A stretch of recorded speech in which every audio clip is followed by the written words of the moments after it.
حبايبي قلبي بدينا وياكم إن شاء الله سلسلة، يعني هي هم مضحكة لكن حلو. طبعا أنا تركت كل الفيديوهات اللي سابقا وتم فتح حساب تيك توك باسم ابن جمال، وراح يكون هو نشر القرآن ونصح على كل. في القناة اليوتيوب راح يكون بها شروحات وكذلك أشياء تعليمية حلو. على كل، هذا حساب على الانستغرام سير قلوب، أسير القلوب 1990. نترك الموضوع وندخل قبل. اليوم الشركة سوت لنا كلش حلو شغلة، وهو البوت. هذا البوت تقدر تتكلم وياه يتكلم وياك. فالطريقة الحلوة البي هسه أنا نكتب، شو راح أكتب؟ تخصيص شخصيتي أو تخصيص شخصيتي، نكتب هلو. شوف راح يرد بسرعة، شوفوا السرعة مالته.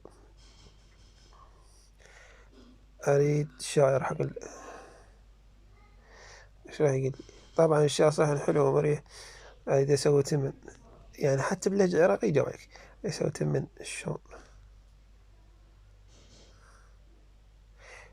طبعا البوت كلش ذكي، يبدو أنك ترغب في تحضير تمن شلون. هذا مشروب شهير في العراق، ليس كذاك للأسف. لا يمكنك مساعدك في تحضير البلد، ولكن يمكنك البحث عن وصفته. كل شيء تريده. مثلا أقول له أنت، هل أنت حيوان؟ أو تقدر تقول له أنت حيوان عادي باللهجة مالتك، أنت حيوان.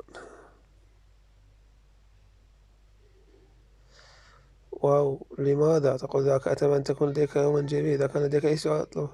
شوف تعجب، صار صدق حيوان يعني. أريد تكون أقول له أريد تكون مطيع. مطيع. أنا ذاك أنا. يلا بسرعة، راح أقول له يلا بسرعة. يلا بسرعة. المهم هنا تنتهي السلسلة. لايك وإن شاء الله نالت إعجابكم، وتحياتي لكم. أحبكم وايد وايد.